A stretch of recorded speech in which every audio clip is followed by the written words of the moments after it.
Entry Log 1. Kraken ELD, Jukanian Ambassador to the Human Alliance. Stardate, Human Year 2086. It has been over 3 centuries since I accepted this commission to work with the Human Alliance, and even though I have known them for that long, they still surprise me to a shocking extent. A highly diverse species with so many different cultures congealed into one staggering mass of 100 billion strong, settled alongside all the galaxy's different species.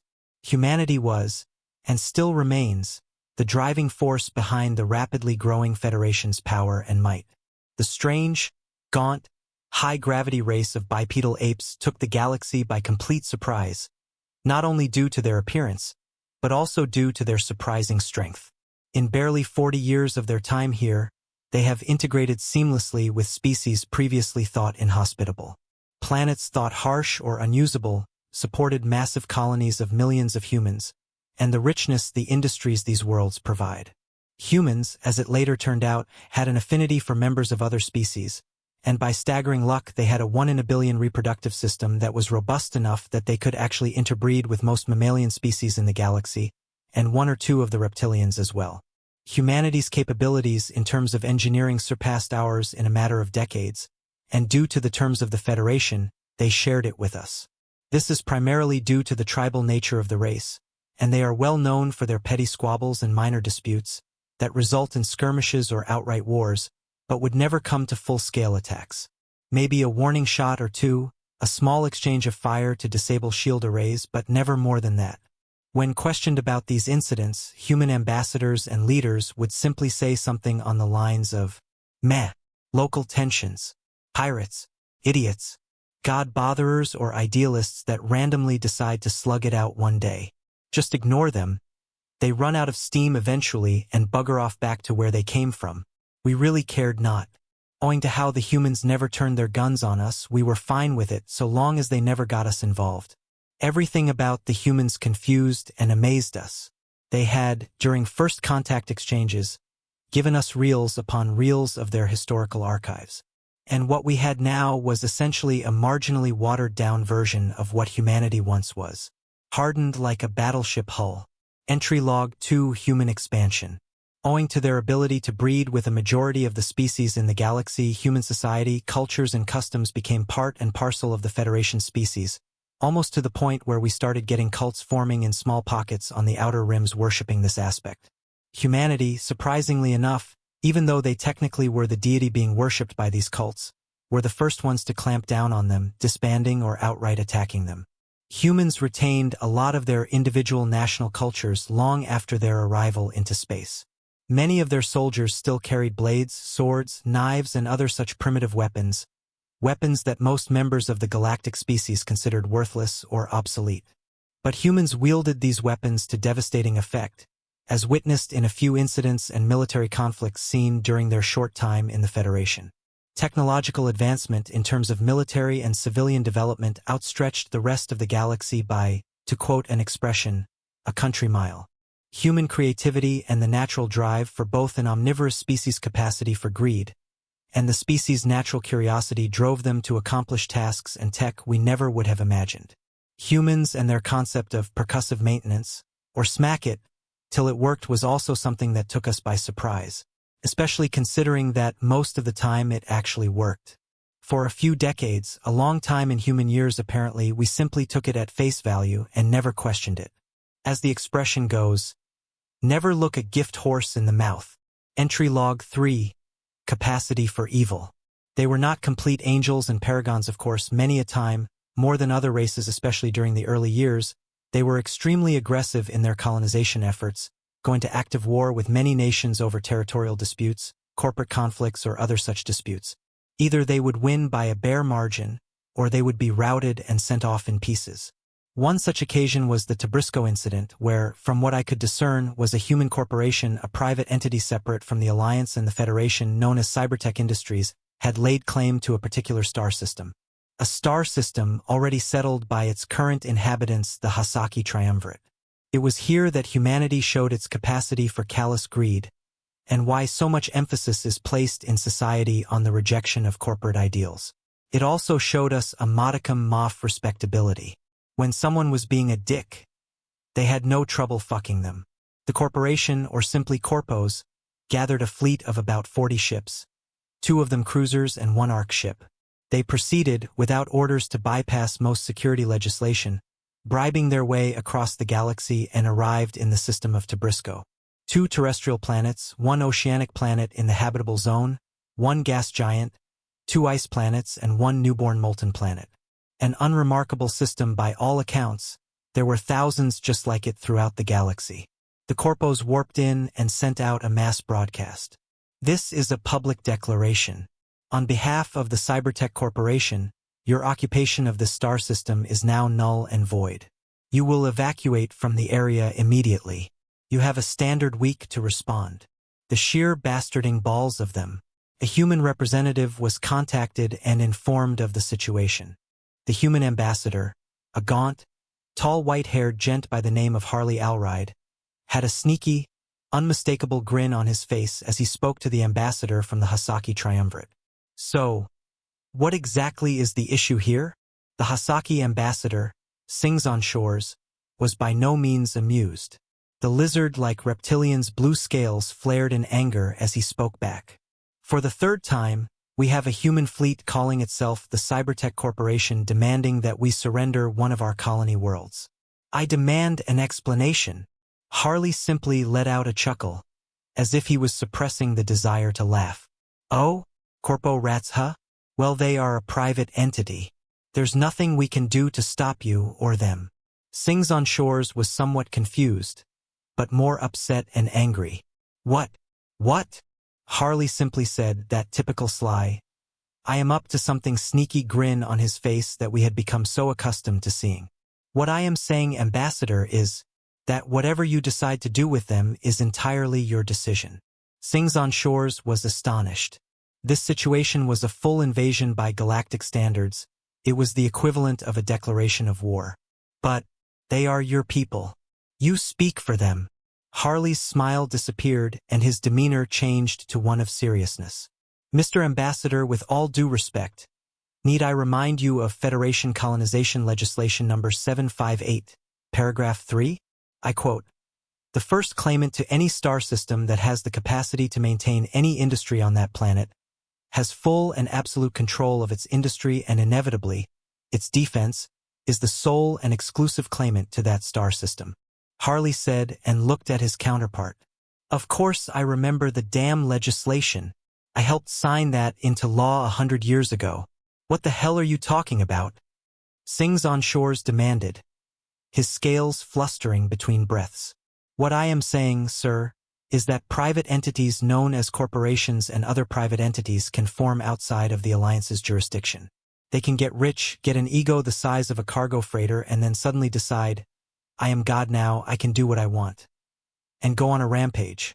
We allow it for reasons that should be obvious. We do, however, disavow. Harley's last word in that statement took the Hasaki ambassador by surprise. Disavow?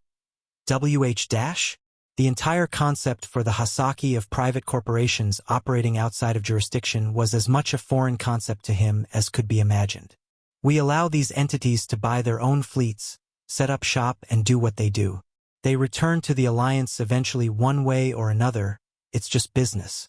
But sometimes, the rich and wealthy develop a god complex.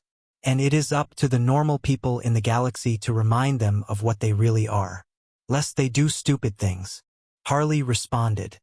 He looked into the monitor and visibly closed one of his eyes in a cheeky manner, with his smile returned.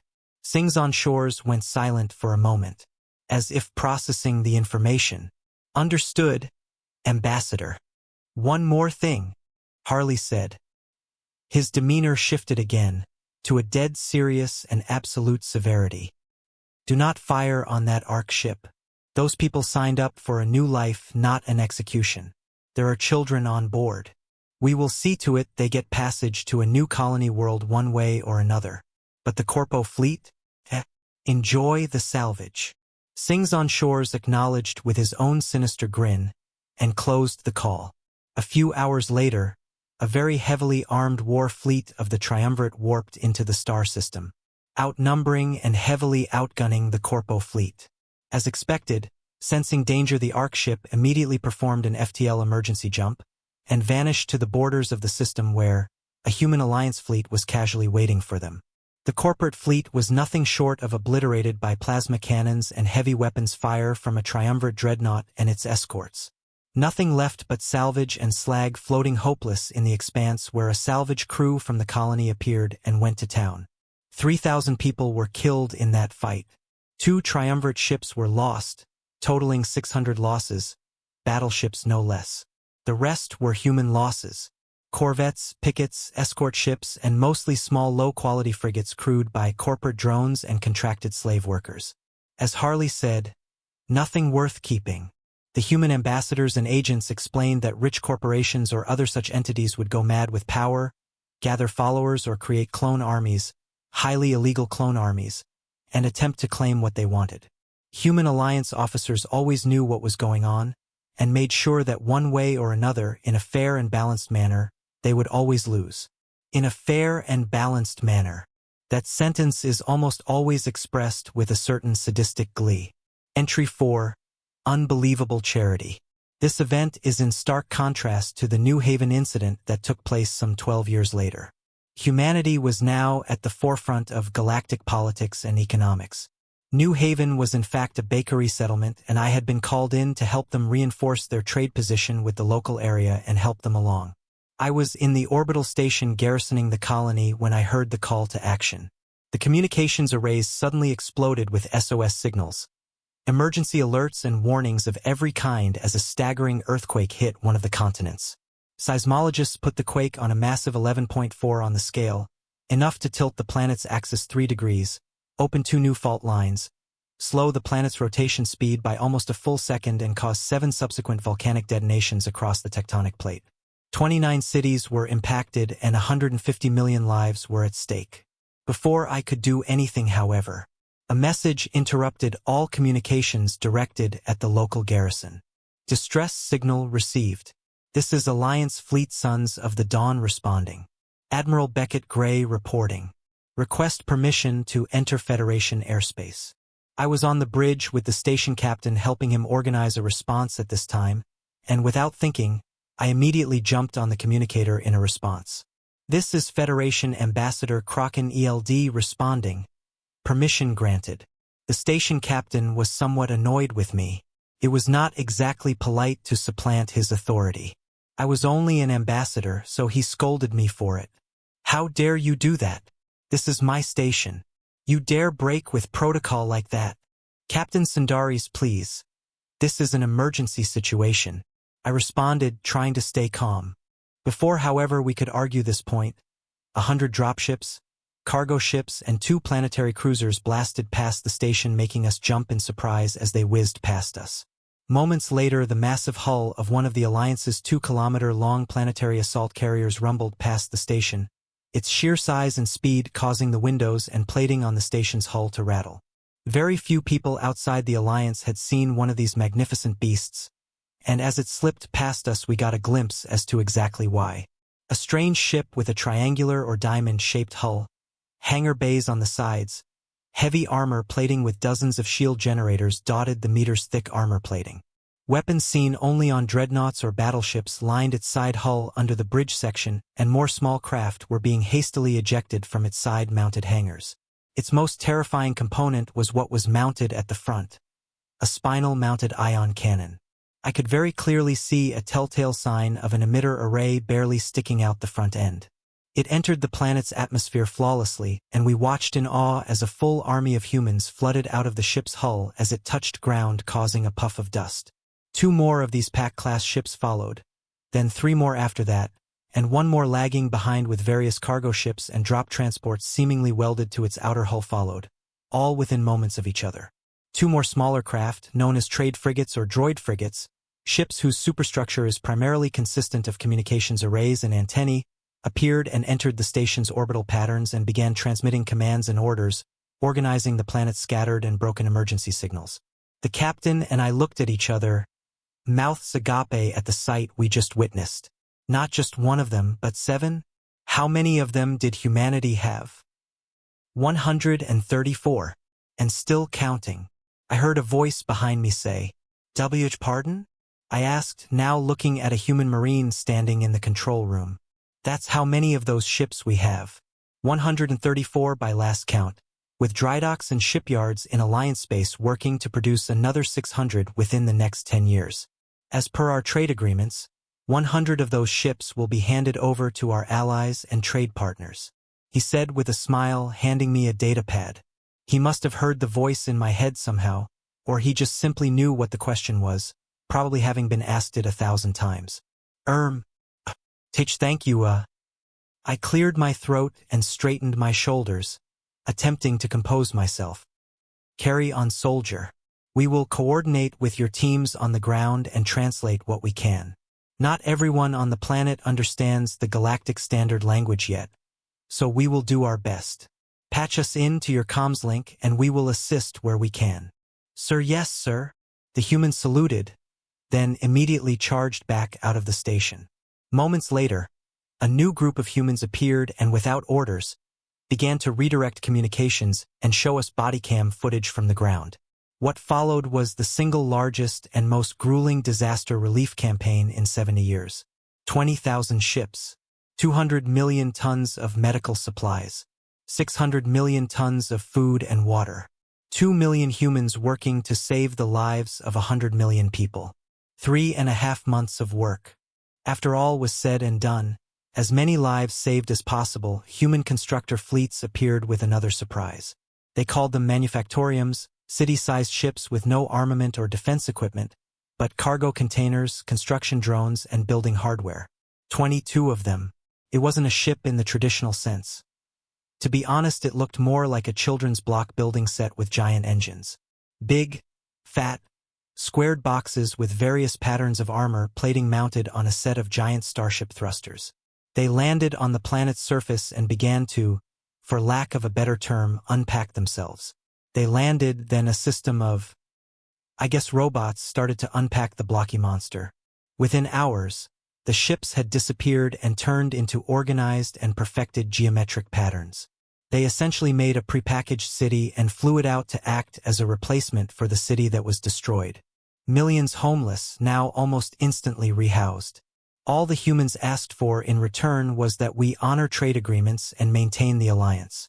And so here we stand, many decades into the greatest and hopefully longest-lasting friendship in history as humanity rapidly carves itself into our hearts and our minds, with their increasingly erratic and interesting behavior. They are the only species in galactic history, that we are aware of anyway, to not immediately attempt to forge a galactic hegemony or engage in a genocide without due cause. They are also one of extremely few species that everybody likes. Most like their presence or enjoy their company. Some simply ignore them. The few that don't like them are quick to change their minds when rescuers or negotiators arrive when a problem shows up. Humans are here to stay, hopefully for a damn long time. Final log. Kraken ELD, Jucanian Ambassador to the Human Alliance. Stardate, Human Year 2386.